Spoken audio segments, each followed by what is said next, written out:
광주 북구 평생학습관입니다. 안녕하세요. 마음을 담아 쓰는 캘리그라피 시간입니다. 오늘은 첫 시간으로 선연습과 단어 쓰기를 함께 해보도록 하겠습니다. 필요한 재료는 A4 종이와 붓펜인데요. 붓펜은 쿠레타케 22호를 준비했습니다. 가지고 계신 것 중에 있는 붓펜으로 쓰시면 되겠습니다. 오늘 영상을 쭉 보시기보단 중간중간 멈춰가지고 연습을 함께 하시면 더 좋을 것 같습니다. 캘리그라피의 의미를 잠깐 설명을 드리면, 캘리그라피는 손으로 그린 그림 문자를 뜻합니다. 아름다운 글씨, 보기 좋은 글씨를 말하고 감정을 표현하는 도구로도 쓰입니다. 표현하는 글자를 보는 사람으로 하여금 같은 느낌을 갖도록 하는 글씨가 좋은 캘리그라피라고 할 수 있습니다. 그럼 지금부터 선연습을 함께 해보도록 하겠습니다. 붓모가 있는 붓펜을 보면 붓 끝으로 쓸 경우에는 얇은 선을 쓸 수가 있고요. 붓을 눌러서 힘을 줘가지고 쓰면 두꺼운 선을 써줄 수가 있습니다. 그냥 일반 펜 잡듯이 편하게 잡고 같은 방향으로 같은 굵기로 얇게 표현을 해보았고요. 다음 선은 조금 힘을 눌러서 중간 두께가 나올 수 있도록 해보았습니다. 다음은 더 눌러서 붓 옆면으로 같은 힘을 줘서 두께감 있게 표현을 해보았고요. 세로선도 한번 써볼게요. 얇은 선으로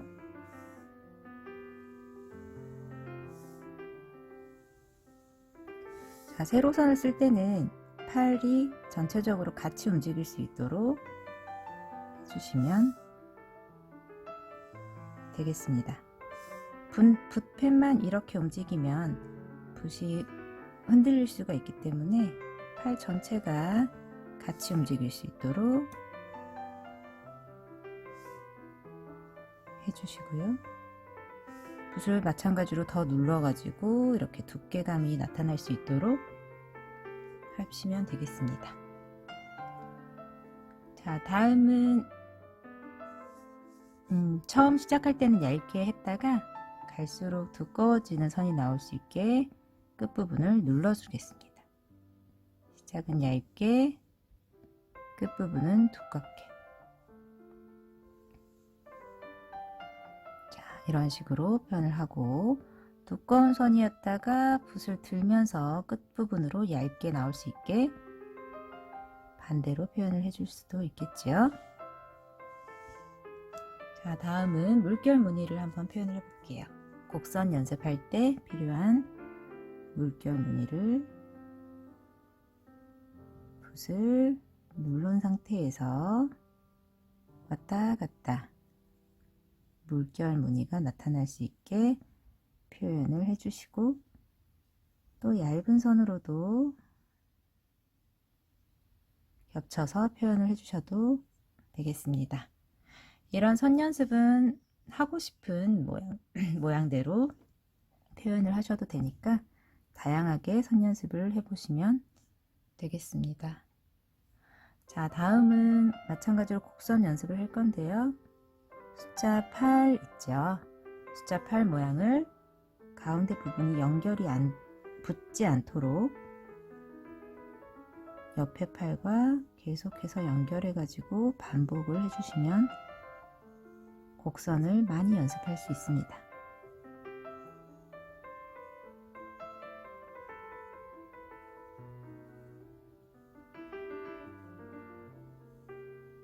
자, 끝까지 가볼까요?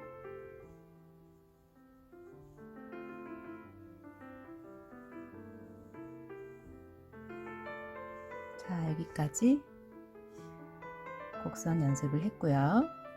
다음은 세로로 좀 내려서 하는 아까 물결 무늬를 세로로 하신다고 생각을 하고 지그재그처럼 왔다 갔다 연습을 해주시면 되겠습니다. 폭을 좁게도 해보고 또 왔다 갔다 지그재그 모양으로도 해보면서 다양한 선 연습을 해보시면 되겠고요. 이쪽으로도 이렇게 길게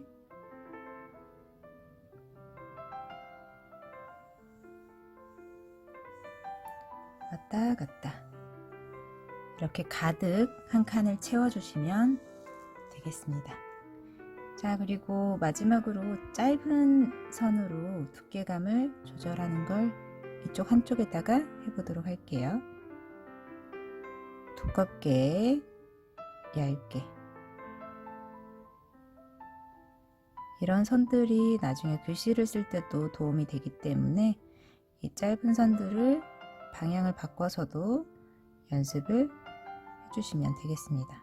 세로로도 반대로 다양하게 해주시면 선 연습을 할 수 있습니다. 자, 이렇게 한 장 가득 하셨으면 이제 한 글자 단어로 넘어가 보도록 하겠습니다.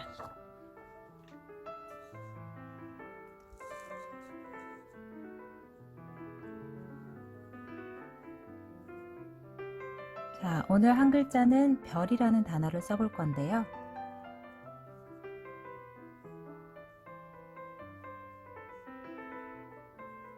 별이라는 단어는 비읍과 여, 모음이죠. 그리고 받침, 리을이 합쳐져서 별이라는 단어가 나옵니다. 자, 이 비읍과 여, 리을을 다양한 방법으로 써서 조합을 시키면 한 단어의 캘리그라피가 완성이 되겠지요. 먼저 비읍을 다양한 형태로 써보도록 하겠습니다. 한쪽을 좀 두껍고 짧게 해주고 오른쪽 선을 길게 해가지고 둥글게 표현을 해주었습니다. 비슷한 형태이지만 붙여가지고 이렇게 표현을 하기도 하겠죠. 왼쪽 선에서 두껍게 왔다가 오른쪽으로 얇게 표현을 해주고 붙여서 비읍을 표현해주고 V자처럼 올렸다가 가운데를 막아주겠습니다. 그리고 가운데 부분을 동그랗게 표현을 해봐도 되겠죠.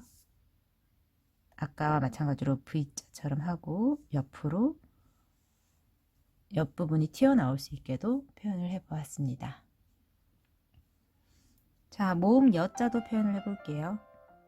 여자는 이런 모음의 기울기 같은 거에 따라서 다른 느낌이 날 수도 있기 때문에 모음에서는 두께와 방향 감각, 방향을 어느 쪽으로 잡느냐에 따라서 느낌이 달라질 수가 있습니다. 여기서는 전체적으로 두께감을 비슷하게 하고 이 부분을 두 가지 다 띄었죠. 그리고 여기서는 이렇게 한 번에 굴려가지고 표현을 해보았습니다. 자, 다음 받침 리을자를 보도록 하겠습니다.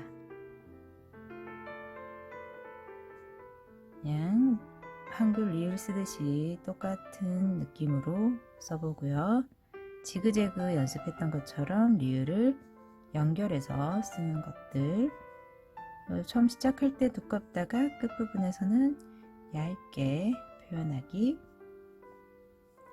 아래쪽에서 강조를 해서 표현을 하거나 길게 쓰거나 아니면 어려우신 분들은 숫자 3 쓰듯이 썼다가 끝부분을 내리거나 올리거나 해서 리을을 표현하기도 합니다.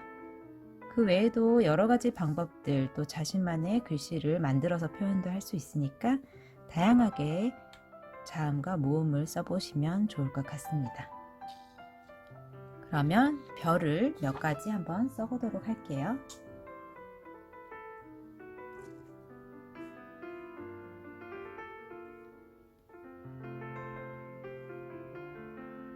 자, 별. 아까 썼던 것 중에 비읍을 굴려서 리을은 그냥 평범하게 써주고, 다음 별은 V자처럼 썼다가 이런 식으로 조합이 될 수도 있겠죠. 이번엔 비읍에다가 별 모양을 넣어서 여의 한 부분이 될 수 있게 한 번에 해주겠습니다. 여기까지 연결을 해도 되지만 이쪽은 띄고 그냥 여의 일부분이 될 수 있도록 표현을 할게요. 그리고 기울기를 줘서 이쪽으로 리을을 옆으로 썼습니다. 자, 다음은 아까 썼던 비읍 중에 동그라미 가운데를 표현했고요.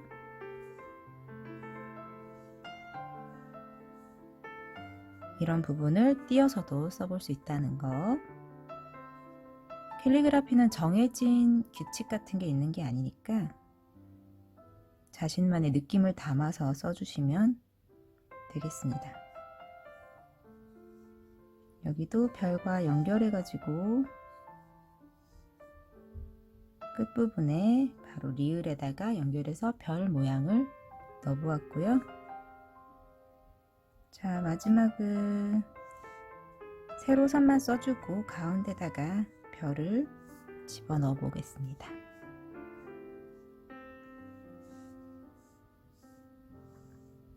자, 이런 식으로 다양한 형태의 별을 써볼 수가 있겠죠. 자, 다음은 두 글자, 세 글자 정도에 되는 단어들을 함께 써보도록 하겠습니다. 단어도 마찬가지로 두께감이 같이 섞여져 있을 수 있도록 쓰면 더 글씨가 예뻐 보일 것 같아요. 물론 글씨에 따라서 하나의 굵기로만 쓰기도 하겠지만 이번에는 두께를 섞어서 써보도록 하겠습니다. 하늘 쓸 때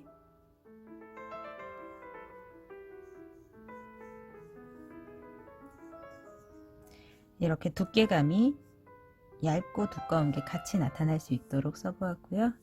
옆에다가 같은 하늘이지만 다른 느낌으로 써보겠습니다. 한 번에 히읗자가 나올 수 있도록, 그리고 얇게 모음을 써주었습니다. 그리고 아와 으가 만나지 않도록 아래쪽으로 살짝 내려서 써줬고요. 리을자 둘 중에 어느 게 더 마음에 드실까요? 그때그때 문장 속에 나타나는 하늘의 느낌에 따라서 어떤 글자로 어떤 형태로 쓸지 생각하면서 쓰시면 되겠지요. 자, 다음은 나무라는 글씨를 써볼게요. 나무는 왠지 우뚝 써있는 그런 느낌일 테니까 꽃이라는 단어를 쓸 때와는 좀 다르겠죠. 단단한 느낌으로 글씨를 써주시면 글자가 나타내는 느낌을 표현할 수 있습니다. 자, 같은 나무인데 조금 다르게 써볼게요.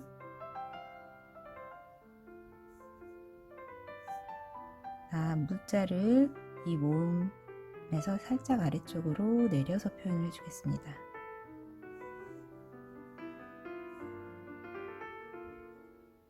더 두껍게 해주고 이 아 부분에서 살짝 이파리를 표현해 줄게요.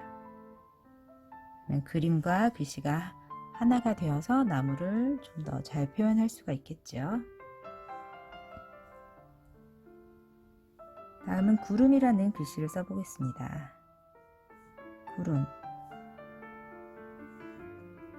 처음에는 일반적인 형태의 글씨를 먼저 써보고 그걸 변형해 가지고 어디에 강조를 할 건지 생각을 하면서 쓰시면 변화를 주시면 좀 좋을 것 같아요. 구름의 둥글둥글하고 뭉게뭉게한 느낌을 글씨에 담아보도록 하겠습니다. 구자를 좀 더 크게 썼고요.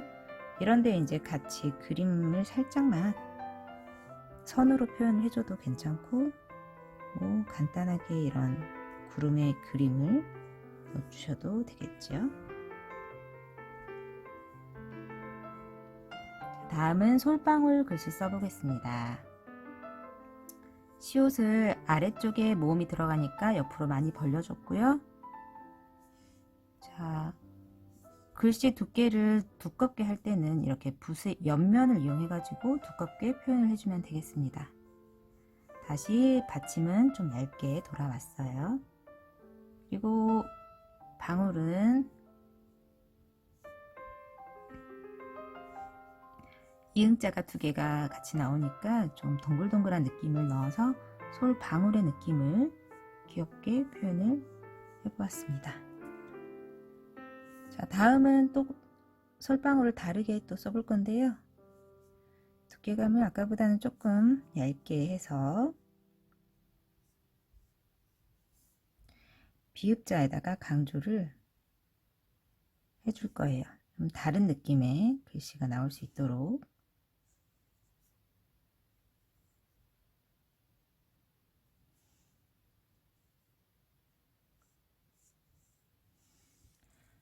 이렇게 비읍만 좀 더 바뀌었어도 다른 느낌이 나지요.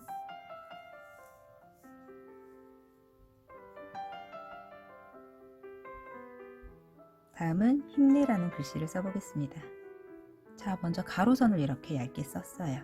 그리고 붓 옆으로 해서 눌러가지고 두꺼운 선을 써줬고, 히읗과 모음까지, 모음도 좀 두껍게 해서 표현을 했습니다.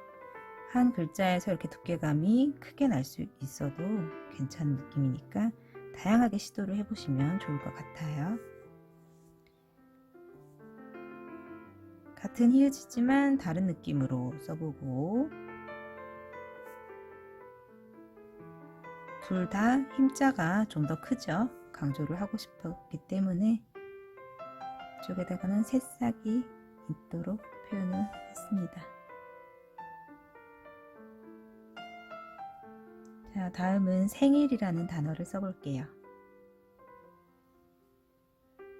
생일 축하할 때 많이 쓰는 단어죠.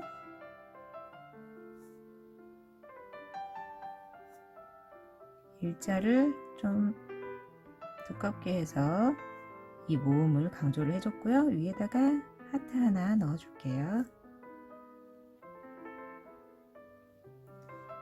이쪽에 생일 한번 더 써보겠습니다.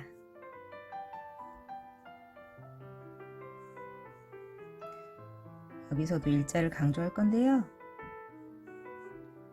여기에 사선을 좀 넣어주고 리을자에다가 하트 연결해 가지고 표현했고요. 심지를 하나 넣어서 이렇게 촛불 모양을 살짝 넣어줬어요. 이런 식으로 해서 아래쪽에 생일 축하에 같이 글씨가 들어가도 어떤 엽서나 카드 같은 데에 쓸 수가 있겠죠. 다음은 도토리라는 글씨 써보도록 하겠습니다. 도토리, 티읕 저는 이쪽 부분을 띄워줄게요. 이건 저의 습관이긴 한데 원래 자기의 글씨에서 살짝씩만 변형을 줘도 되니까 본인의 글씨에서 조금씩 변화를 주셔도 되겠습니다. 다음 도토리는 디귿을 연결해서 한 번에 그려줬고요. 여기서는 모음도 다 띄어서 표현을 하고 있습니다. 티읕자도 약간 둥글게 표현을 해서 했고, 여기서는 이쪽 부분에 티읕을 띄워줄게요. 그리고 여기도 마찬가지로 모음 부분을 떼서 표현을 했고, 리자까지 써주었습니다. 자, 도토리 하나만 그려볼까요? 관련된 그림들을 조금씩 그려보시면 나중에 엽서 같은 거 그릴 때 글씨와 어울리는 그림들을 연습을 하기가 좋을 것 같아요. 이쪽에다가 약간 도토리 보면 껍질들이 거친 면들이 있죠. 이런 느낌들을 살짝씩 그려보았습니다. 자, 다음은 울이라는 글씨를 써볼게요. 일반적인 글씨 느낌을 한번 써보고 강조할 부분에다가 우자에다 강조를 해볼게요.